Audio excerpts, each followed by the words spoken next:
জাতিসংঘের সাধারণ পরিষদের অধিবেশনে যোগ দিতে নিউ ইয়র্ক পৌঁছেছেন বাংলাদেশের অন্তর্বর্তীকালীন সরকারের প্রধান উপদেষ্টা ডক্টর মোহাম্মদ ইউনূস। সেখানে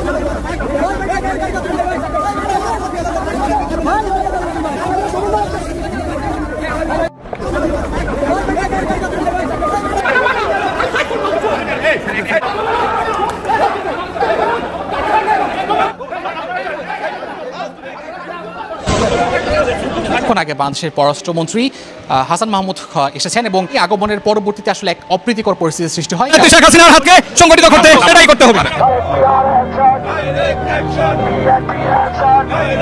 জাতিসংঘের ৭৯তম সাধারণ অধিবেশনে যোগ দিতে বাংলাদেশের অন্তর্বর্তী সরকারের প্রধান উপদেষ্টা ডক্টর মোহাম্মদ ইউনূস নিউ ইয়র্কে পৌঁছেছেন। রাতে জন এফ কেনেডি এয়ারপোর্টে তাকে স্বাগত জানান বিএনপির স্থানীয় নেতাকর্মীরা।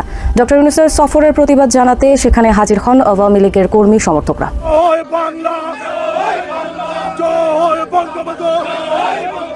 শেখ হাসিনার ভয় নাই, ইউনূসের সরকার পাকিস্তান টেররিস্ট।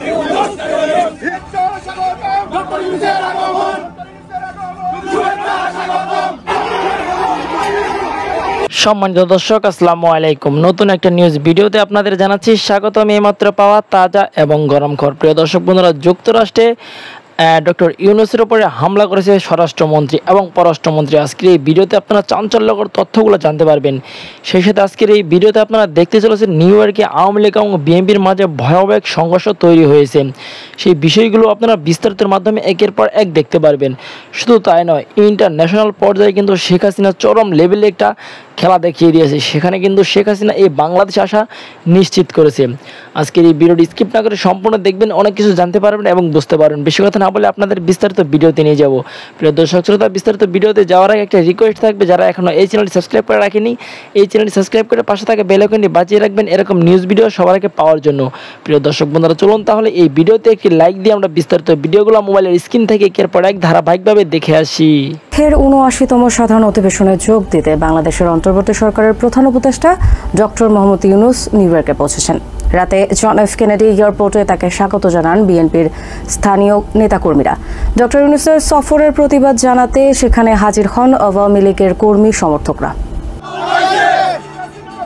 জাতিসংঘের ৭৯তম সাধারণ অধিবেশনে যোগ দিতে নিউ ইয়র্কে পৌঁছেছেন বাংলাদেশের অন্তর্বর্তী সরকারের প্রধান উপদেষ্টা ও নোবেল বিজয়ী ডক্টর মোহাম্মদ ইউনূস। অধিবেশনে যোগ দেওয়ার পাশাপাশি আমেরিকার প্রেসিডেন্ট জো বাইডেনের সাথে গুরুত্বপূর্ণ বৈঠকে মিলিত হবেন বাংলাদেশের প্রধান উপদেষ্টা। বিমানবন্দরে ডক্টর মোহাম্মদ ইউনূসকে স্বাগত জানায় নিউ ইয়র্কের বিএনপির নেতাকর্মীরা। অধিবেশনে বক্তব্য দেওয়ার জন্য জেএফকে বিমানবন্দরে আগমন করছেন। আমরা তাকে স্বাগত জানাচ্ছি, কারণ এই বাংলাদেশের এই ভঙ্গুর রাজনীতি, ভঙ্গুর এই অর্থনীতিকে উজ্জীবিত করবার জন্য ডক্টর ইউনূস একটি যোগ্য প্রার্থী। যে গত ১৬ বছরের জঞ্জাল ভেঙে বাংলাদেশের মানুষ যে ঐতিহাসিক বিপ্লব করেছে, ছাত্র জনতা যে ঐতিহাসিক বিপ্লব করেছে, সেই বিপ্লবের ফসল বর্তমান সরকার। আমরা এই সরকার প্রধানকে স্বাগত জানাচ্ছি এবং আমরা বিশ্বাস করি এই সরকার প্রধান সমস্ত সংস্কার, প্রয়োজনীয় সংস্কার করে সুষ্ঠুভাবে একটা নির্বাচন দেবেন যথাসময়ে। বিএনপির কয়েকশো নেতাকর্মী বিমানবন্দরে হাজির হন। আজকে ডক্টর মোহাম্মদ ইউনূস যুক্তরাষ্ট্রে আসছেন, তাই বিএনপির পক্ষ থেকে এখানে আমরা হাজার হাজার নেতার কর্মী একত্রিত হয়েছি ডক্টর মোহাম্মদ ইউনূসকে স্বাগত জানানোর জন্য। অন্যদিকে ডক্টর মোহাম্মদ ইউনূসের আগমনের প্রতিবাদ জানায় আওয়ামী লীগের কর্মী সমর্থকরা। অবৈধ ডক্টর ইউনূস এ দেশে আসছে বাংলাদেশের ১৭ কোটি মানুষকে রিপ্রেজেন্ট করার জন্য। অবৈধভাবে সে আসতে পারে না, সে ১৭ কোটি মানুষকে রিপ্রেজেন্ট করে না, সে বাংলাদেশকে রিপ্রেজেন্ট করে না। সে নির্বোধের মতো জোরপূর্বক পশ্চিমা শক্তি এবং কিছু বাংলাদেশের যারা দেশ বিরোধী তাদের সহায়তায় এই কাজটি করছে। আমরা তাকে ধিক্কার জানানোর জন্য তার এই অবতরণে তার ধিক্কার জানাচ্ছি। এই খুনি ইউনূস জাতিসংঘে অধিবেশনে সে অংশগ্রহণ করার জন্য আজকে নিউ ইয়র্কে আসবে। আমরা নিউ ইয়র্ক মহানগর আওয়ামী লীগের, আপনারা জানেন প্রত্যেকটা নেতৃবৃন্দ আমরা এই জেএফকে অবস্থান করছি, তাকে কালা পতাকা আমরা দেখাবো এবং সে অসাংগঠনিকভাবে কোনোভাবেই সে জাতিসংঘে স্পিচ দিতে পারবে না। প্রায় ২ ঘন্টা অবস্থানের পর তারা বিমানবন্দর ছেড়ে যান। বাংলাদেশের অন্তর্বর্তী সরকারের প্রধান উপদেষ্টা ডক্টর মোহাম্মদ ইউনূসকে স্বাগত জানাতে বিএনপির কয়েকশো নেতাকর্মী জেএফকে এয়ারপোর্টে হাজির হয়েছেন। অন্যদিকে আওয়ামী লীগ নেতাকর্মীরাও তাকে প্রতিবাদ জানাতে বিক্ষোভ মিছিল করছেন।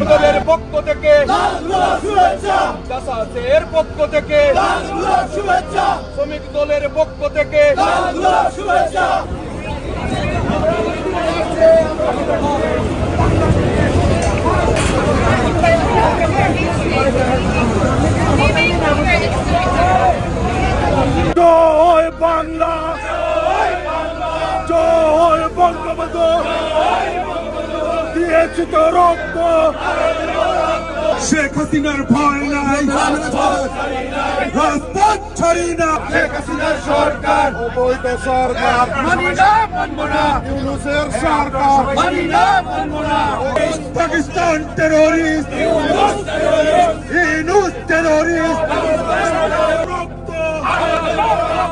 রক্তের বন্যায় পুরের হাতিয়ার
জাতিসংঘের সাধারণ পরিষদের অধিবেশনে যোগ দিতে নিউ ইয়র্ক পৌঁছেছেন বাংলাদেশের অন্তর্বর্তীকালীন সরকারের প্রধান উপদেষ্টা ডক্টর মোহাম্মদ ইউনূস। সেখানে আছেন চকর মালিথা। আমরা যোগাযোগের চেষ্টা করছি। চকর,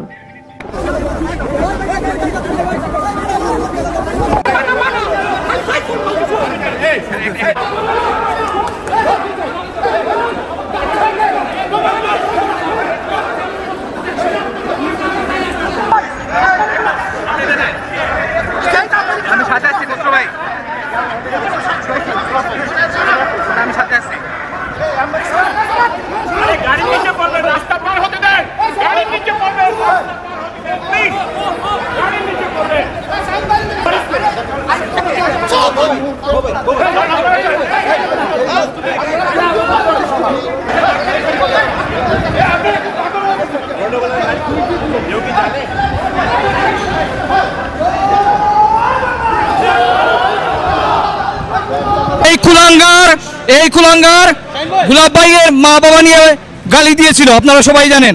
প্রতিবার এই কুলাঙ্গার যুক্তরাষ্ট্র আওয়ামী লীগ, যুক্তরাষ্ট্র যুবলীগ, যুক্তরাষ্ট্র আওয়ামী লীগের রাজনীতিকে কুলঙ্কিত করেছে। এই কুলাঙ্গারের যুক্তরাষ্ট্র আওয়ামী লীগ থেকে এর চিরতরে করে সরিয়ে দিতে হবে।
আমি সাথে আছি।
হাসান মাহমুদ এসেছেন এবং ওনার আগমন উপলক্ষে এয়ারপোর্টে যারা আওয়ামী লীগ যারা নেতাকর্মীরা রয়েছে, স্পেশালি যুক্তরাষ্ট্র আওয়ামী লীগ এবং নিউ ইয়র্ক স্টেট আওয়ামী লীগের নেতাকর্মীরা সেখানে উপস্থিত হয়েছিলেন তাকে স্বাগত জানানোর জন্য। কিন্তু যেটি হয়েছে সেটি হচ্ছে উনি আগমনের পরবর্তীতে আসলে এক অপ্রীতিকর পরিস্থিতির সৃষ্টি হয়, কারণ সেখানে নিউ ইয়র্ক স্টেট একপাশে দাঁড়িয়েছিলেন নিউ ইয়র্ক স্টেট আওয়ামী লীগের নেতৃবৃন্দ এবং একপাশে দাঁড়িয়েছিলেন এবং একই সাথে কনসাল জেনারেল এবং জাতিসংঘের যে যিনি রাষ্ট্রদূত যিনি রয়েছেন তিনিও আসলে অনেক বেশি অপ্রীতিকর অবস্থার মধ্যে পড়েন এবং এক কথায় বলতে গেলে জেএফকে এয়ারপোর্টে একটি বেশ অপ্রীতিকর এবং অবস্থার আসলে সৃষ্টি হয়েছে। এবং পরবর্তীতে হাসান মাহমুদ যখন এয়ারপোর্ট থেকে বের হন ঠিক সেই মুহূর্তে আসলে ব্যাপক ধরনের হট্টগোল সৃষ্টি হয় এবং নেতাকর্মীরা একসময় একে অপরের উপর হাতাহাতিতেও জড়িয়ে পড়েন এবং একে অপরের দিকে আসলে খুব হিংসাত্মক হয়ে যান এবং যার ফলে আসলে একটি যে স্বাগত জানানোর যে প্রয়াসটা ছিল সেটা আসলে পুরোটাই পণ্ড হয়ে যায়। জাতিসংঘের সাধারণ পরিষদের অধিবেশনে যোগ দিতে নিউ ইয়র্ক পৌঁছেছেন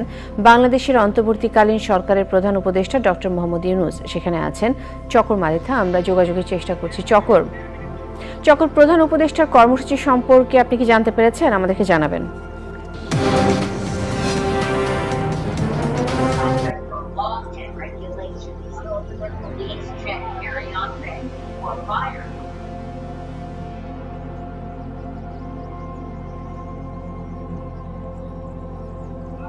রীতিতে আমরা জন এফ কেনেডি আন্তর্জাতিক বিমানবন্দর যেটি নিউ ইয়র্কের শহরে অবস্থিত, শুধু সময়টা আলাদা, ঘটনা একই, দৃশ্যপট আলাদা, ক্যারেক্টারগুলোর মধ্যে জাস্ট হচ্ছে এই পার্টি টু ওই পার্টি এতটুকু পরিবর্তন হয়েছে, আর কোনো কিছুই পরিবর্তন হয়নি।